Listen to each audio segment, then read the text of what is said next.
Cut गया था। आइए फिर से हम देखते हैं।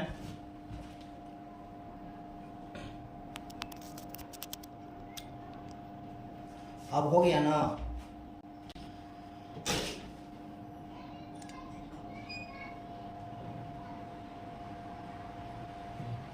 चलिए, एक पुस्तक की 12 पंक्तियां 1800 में, जिसमें से 3 पंक्तियां की लागत कीमत बराबर लाख प्राप्त हुआ। एक पंक्ति की कीमत होगी, एक पंक्ति की कीमत बताइए कितना होगी। तो देखिए, क्रय मूल्य सीपी कितना ले लिया, तो 12। प्रॉफिट कितना हो रहा है 3 का, तो प्रॉफिट कमाएगा बेचेगा तबे ना, तो 15 को बेचेगा, 3 प्रॉफिट हुआ, 12 खरीदा। इसका रुपया में कितना मिल गया था 1800। 15 कम 15, 15 से कटा देंगे तो 15 कम 15, 15 दूनी की 30, 120। 120 ऑप्शन बी। निर्वात में प्रकाश की चाल कितनी होती है, तो निर्वात में प्रकाश की चाल, क्या दिक्कत है अब?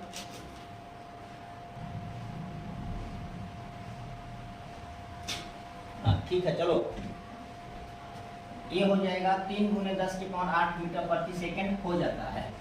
ठीक, देखिए प्रकाश को चलने के लिए माध्यम की आवश्यकता नहीं होती है, लेकिन ध्वनि को चलने के लिए माध्यम की आवश्यकता होती है। ध्वनि निर्वात में गमन नहीं करता है। निर्वात का मतलब होता है जैसे क्लासरूम हो गया ना, इसमें से पूरा हम गैस को निकाल दें तो ये क्या हो जाएगा, शून्य हो जाएगा, तो शून्य ही निर्वात है। ठीक, जैसे अंतरिक्ष है, अंतरिक्ष में कोई गैस नहीं है, ये निर्वात है, शून्य है वहाँ पर, तो उसे हम निर्वात कहते हैं। तो जब सूरज का प्रकाश है पृथ्वी पर आ जाता है, इसी को कहते हैं हम कि माध्यम के लिए आवश्यकता नहीं होता है प्रकाश को, लेकिन ध्वनि के लिए माध्यम की जरूरत पड़ती है। ठोस में ध्वनि सबसे अधिक होता है और गैस में सबसे कम होता है। चलिए नेक्स्ट देखते हैं। शाम ये सब हो गया है 28, 29।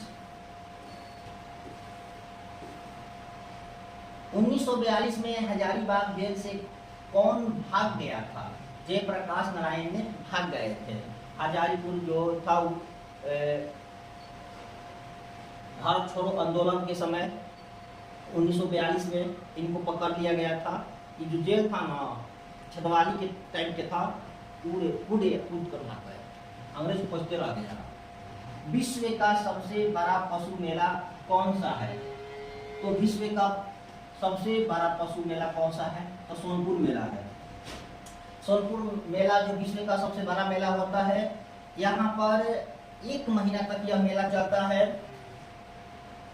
1 महीना तक यह मेला चलता है। इसमें पशुओं का ये मेला लगता है। ये जो मेला होता है कार्तिक में लगता है। हिंदी का 1 महीना आता है, चैत बैसाख जेठ आषाढ़ सावन भादो कुंवार कार्तिक अगहन पूस माघ फागुन, 12 को महीना होता है। कार्तिक में लगता है, पूर्णिमा में, अंजोरिया वाला दिन। तो सोनपुर में मेला विश्व का सबसे बड़ा पशु मेला लगता है। यहाँ पर एक से एक महंगा पशु आता है सब। आप देखिएगा तो ना, आइए बिहार में देखिए, बिहार अच्छा है भाई। आप लोग को कुछ लोग मन में गलत अफवाह फैला दिया है कि बिहार में ये है वे है, बिहार अच्छा है, आप आइए घूमिए। भीम बांध अभ्यारण्य किस जिले में है? तो भीम बांध अभ्यारण्य ये मुंगेर में स्थित है। भीम बांध अभ्यारण्य कहाँ पर है? तो मुंगेर जिला में स्थित है। 1975 के आपातकाल के दौरान बिहार के राज्यपाल कौन थे? तो ये थे रामचंद्र धोंडीबा भंडारे। रामचंद्र ढोडिम्बा भंडारे। 1975 में आपातकाल राष्ट्रपति इंदिरा गांधी ने, प्रधानमंत्री इंदिरा गांधी ने लगाई थी। बोली थी कि आंतरिक और बाहरी खतरा है, इसलिए हम आपातकाल लगाते हैं। बिहार में 8 बार राष्ट्रपति शासन लागू हो चुका है।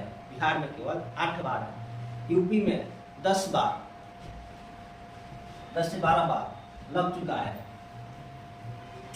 नेक्स्ट, बिहार का सबसे अधिक जनसंख्या घनत्व वाला जिला कौन सा है? तो शिवहर है। सबसे अधिक जनसंख्या घनत्व कहाँ का है? तो शिवहर का है। सबसे अधिक गर्मी कहाँ होता है? सबसे अधिक ठंडा कहाँ होता है? तो गया में होता है। सबसे अमीर राज्य कौन सा है? तो पटना है। मैंने राज्य जिला बिहार का कौन सा जिला है? तो पटना जिला सबसे अमीर है। और सबसे अधिक जनसंख्या भी आप देखिएगा तो पटना में आ जाएगा। नालंदा, गौतम बुद्ध का ज्ञान का प्राप्ति कहाँ हुआ था? तो बोध गया। ठीक,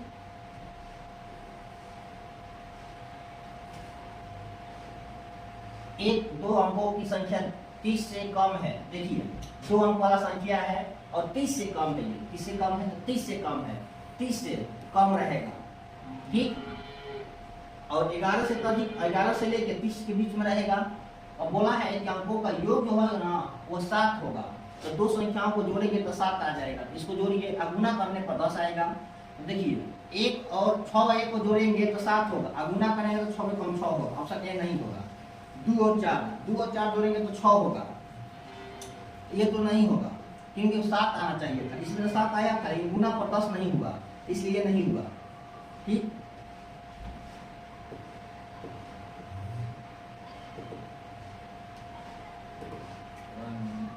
ड्रामा कर रहा है ना, जिटर बोल दिया, दिमाग का बोल है।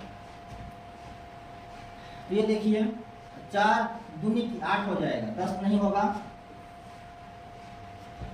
ध्यान देखिए, फिर बोल रहा है कि यहाँ पर कहाँ गया, 2 और 5, तो 2 और 5 को जोड़ेंगे तो 7 हो जाएगा। 2 5 को जोड़ेंगे तो 7 होगा, गुना कर देंगे तो 10 हो जाएगा। यानी ये हो जाएगा ऑप्शन नंबर सी। 2 संख्याओं का महत्तम समापवर्तक और लघुत्तम समापवर्तक क्रमशः 16 और 672 है। यदि एक संख्या 112 है तो दूसरी संख्या बताइए क्या हो जाएगी। देखिए इस फॉर्मूला चलता है, पहला संख्या गुने दूसरा संख्या। हम आप लोग को मैथ अर्थमेटिक में हम बतलाए हैं एलसीएम फेल्सियम, तो वहां जाकर आप लोग क्लास देख सकते हैं। यहाँ हम बतला देते हैं एलसीएम गुने एचसीएफ है। तो पहला संख्या दे दिया है 112 गुने दूसरा संख्या बोला है कि निकालिए कितना होगा, और एलसीएम दे दिया है इसका। एलसीएम दिया है, पहला दिया है महत्तम, तो महत्तम यहाँ हम लिख देंगे 16 और एचसीएफ दिया है 672। उल्टा ही लिखे हैं, वहां सजा दिया है, इसे लिख देते हैं एक बार फिर से। एचसीएफ एलसीएम ये हो जाएगा आपका 16, ये हो जाएगा 672।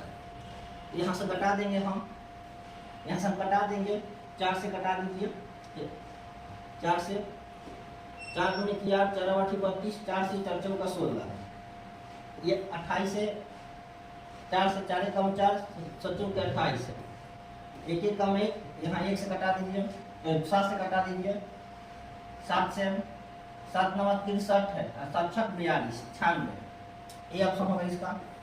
नेक्स्ट, इलेक्ट्रॉन का खोज किसने किया था? इलेक्ट्रॉन का खोज जे थॉमसन ने किया था। आइए देखते हैं।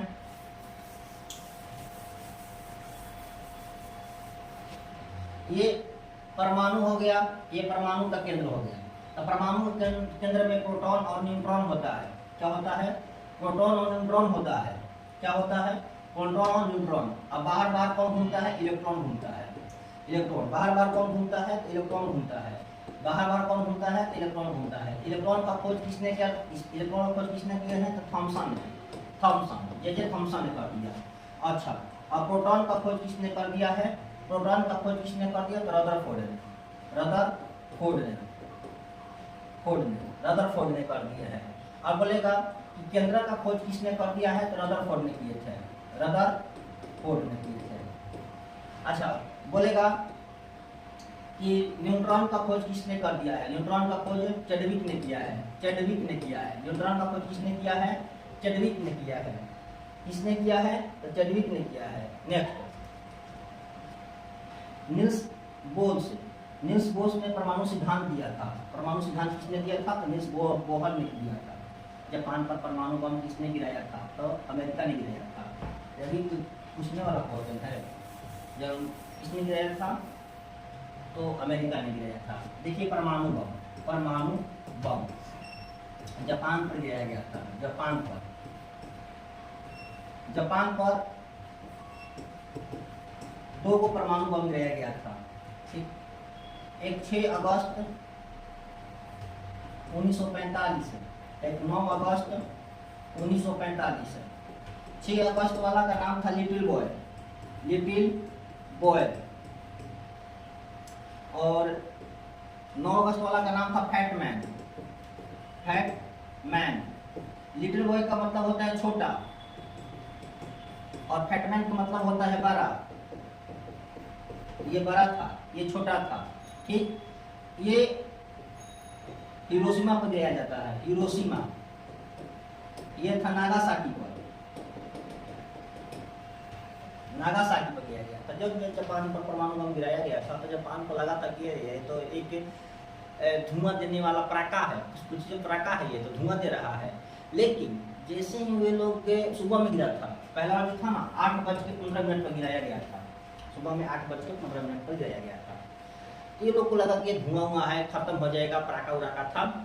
लेकिन जैसे ही ये लोग रात में सोए ना तो सुबह फिर जगह ही नहीं, सुबह में जगह ही नहीं, यानी कि पीएम में सोए और एएम में उठे ही नहीं,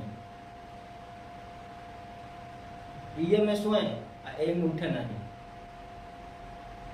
सुबह को सोए तो शाम को नहीं उठे, शाम को जो सोया था वो सुबह में नहीं उठा। इतना खतरनाक होता है परमाणु बम। परमाणु बम जब गिरता है ना तो ज्यादा विस्फोट नहीं करता है, इसलिए होता है कि खूब बहुत बड़ा पटाखा निकल, आग का ज्वाला निकलेगा, कुछ ज्यादा एरिया में नहीं निकलता है, थोड़ा सा ही दूर में निकलेगा जहाँ पर गिरेगा। लेकिन ये हवा में इसका रेडिएशन होता है ज्यादा। ये हवा से कोरोना था ना, तो कोरोना जो था ना तो वह मौत के लिए समय देता था, जैसे कि 2 दिन 3 दिन। कोरोना हवा में नहीं था, स्किन टच से था, टच करने से हो रहा था।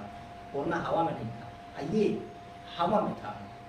हवा में जहरीला हो जाता है, हवा को जहरीला कर देगा, जहाँ पर गिरेगा वहाँ का मिट्टी को जहरीला कर देगा, वहाँ के पानी को जहरीला कर देगा, वहाँ के नदी नाला का सब चीज़ को जहरीला कर देगा, कुछ चीज़ को नहीं छोड़ेगा ये। और इसका असर कहा जाता है कि लगभग 200 साल से अधिक का है, 200 साल से अधिक इसका असर आता है। बहुत खतरनाक होता है ये। और जब ये गिरा था तो वहाँ के लोग हार नहीं माने थे कि अब हम युद्ध लड़ेंगे। इसके बाद फिर गिरा दिया कि क्या होता है कि हवा में छोड़ दिया जाता है, नीचे गिरेगा तो उतना घातक नहीं होगा। परमाणु बम नीचे गिरेगा तो उतना घातक नहीं होगा, ये हवाओं में छोड़ दिया जाता है। और हवा में जो बादल है ना, जो पानी का कण है वाष्प के रूप में, उसको बारिश की तरह नीचे गिरा देते हैं, देख पर पड़ने लगता है। और जहाँ पड़ गया तो आपका कहानी खत्म हो जाएगा। जहाँ पर परमाणु बम गिरा था नागासाकी या हिरोशिमा में, आप वहाँ का जाइएगा आज भी और मिट्टी को उठा लीजिएगा ना तो आप समझिए कि भगवान के प्यारे हो गए, यमराज आपको बुला लेगा। वहाँ पर मिट्टी उठा लीजिएगा, यमराज आपको बुला लेगा, इतना खतरनाक रहता है। न्यूनतम लिंगानुपात वाला राज्य कौन सा है? उत्तर प्रदेश, राजस्थान, हरियाणा होता है।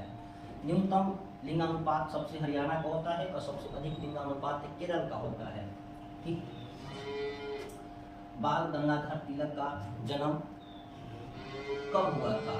तो ये हुआ था 23 जुलाई 1856 में हुआ था बाल गंगाधर तिलक का। तृतीय बौद्ध संगीत की अध्यक्षता किसने किए थे? तृतीय बौद्ध संगीत की अध्यक्षता मंगली पुत्र तिसा ने किए थे, मंगली पुत्र तिसा ने किए थे, मंगली पुत्र तिसा ने किए थे। राष्ट्रपति पर महाभियोग प्रक्रिया किस अनुच्छेद में लगता है? तो अनुच्छेद 61 में। राष्ट्रपति के ऊपर महाभियोग में लगता है, अनुच्छेद 61 में लगता है। आइए दिखाते हैं आप लोगों को हम। देखिए राष्ट्रपति का है, राष्ट्रपति एक ट्रिक आता है, राष्ट्रपति का एक ट्रिक पकानी कोका द्योदशम। पकानी बिहार में फेमस है, बिहार का हर बच्चा लोग को याद है ट्रिक, पकानी कोका द्योदशम। दशम क्या दशम, पकानी कोका द्योदशम। देखिए पक अर्थ होता है ना, ये पक अर्थ होता है पद, राष्ट्रपति का पद। का अर्थ होता है कार्यवाहक नहीं, ये कार्यकाल, कार्यपालिका, सॉरी मिस्टेक हो गया था, कार्यपालिका, कार्यपालिका, कार्यपालिका। और नी का अर्थ होता है निर्वाचन, निर्वाचन। को का अर्थ होता है कोटा, का अर्थ होता है कार्यकाल, कार्यकाल। दू का अर्थ होता है दोबारा, दोबारा निर्वाचन। योग का अर्थ होता है योग्यता, द का अर्थ होता है दशा, द का अर्थ होता है दशा। स का अर्थ होता है शपथ, म का अर्थ होता है महाभियोग, महाभियोग। म का अर्थ क्या होता है तो महाभियोग होता है। ऐसा फिर चलते हैं हम। अच्छा, इसका पद देख लेते हैं। पद अनुच्छेद 52, ये 53, अनुच्छेद ये 54, ये 55, ये 56, ये 57, ये 58, ये 59, ये 59, ये 59, ये 60, ये 61। ठीक, तो ट्रिक था, राष्ट्रपति का ट्रिक है पकानी कोका द्वयोदशम। प का अर्थ होता है पद, राष्ट्रपति का पद। का अर्थ होता है कार्यपालिका, नी का अर्थ होता है निर्वाचन, को का अर्थ होता है कोटा, का अर्थ होता है कार्यकाल, दू का अर्थ होता है दोबारा, योग का अर्थ होता है योग्यता, द का अर्थ होता है दशा, स का अर्थ होता है शपथ, माह का अर्थ होता है महाभियोग। ये होता है पद जो होता है अनुच्छेद 52 में है, कार्यपालिका जो होता है 53 में होता है, और जो निर्वाचन उनकी होती है 54 में होता है, कोटा जो है अनुच्छेद 55 में होता है, दुआ जो होता है जो है दोबारा निर्वाचन होता है, ये 57 में होता है, दशा इनकी 59 में होता है, योग्यता 58 में होता है, शपथ 60 में लेते हैं, महाभियोग 61 में लग जाता है। राष्ट्रपति खत्म 52 से 61 में, महाभियोग लगाकर उनको हटा दीजिए, यानी हटिया दीजिए। नेक्स्ट,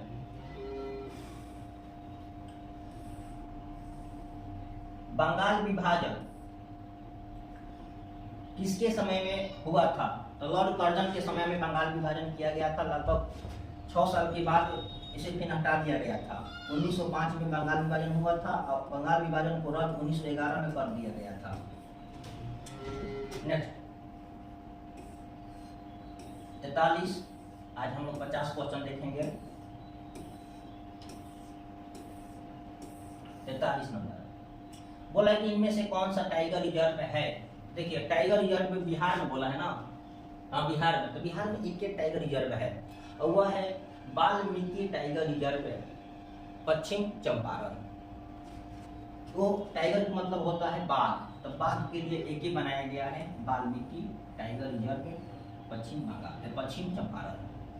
इनमें से कौन सा सोडियम नाइट्रेट का सूत्र है? सोडियम नाइट्रेट का सूत्र होता है NaNO3, B option, NaNO3 sodium nitrate. इसका उपयोग किया जाता है शीशा बनाने में, उर्वरक बनाने में सोडियम नाइट्रेट का प्रयोग किया जाता है, खतरनाक बारूद बनाने में।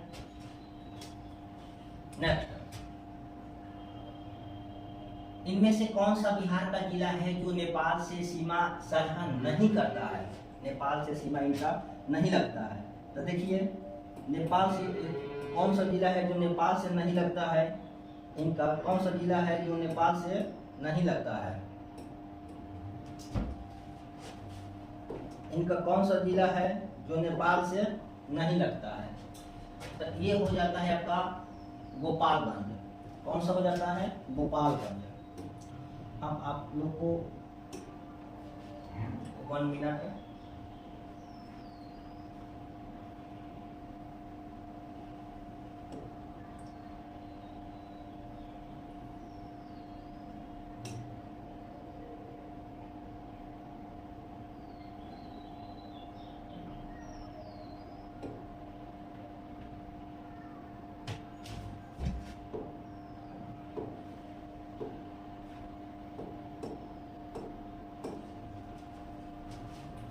एक क्वेश्चन था, ठीक ना, खैर वो कहीं पर है।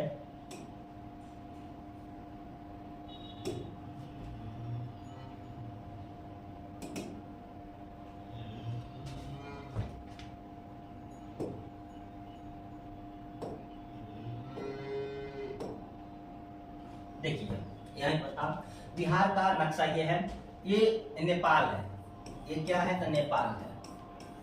तो नेपाल में अब देखिएगा तो पश्चिम चंपारण, पूर्वी चंपारण, ये सीतामढ़ी, मधुबनी, सुपौल, अररिया, ये किशनगंज, यहाँ पर आपको दिखाई देगा सात जो जिला है लगेगा, 1 2 3 4 5 6 7 जिला जो है बिहार के, वो जाकर नेपाल से सट जाता है, सीमा से लगता है। नेक्स्ट,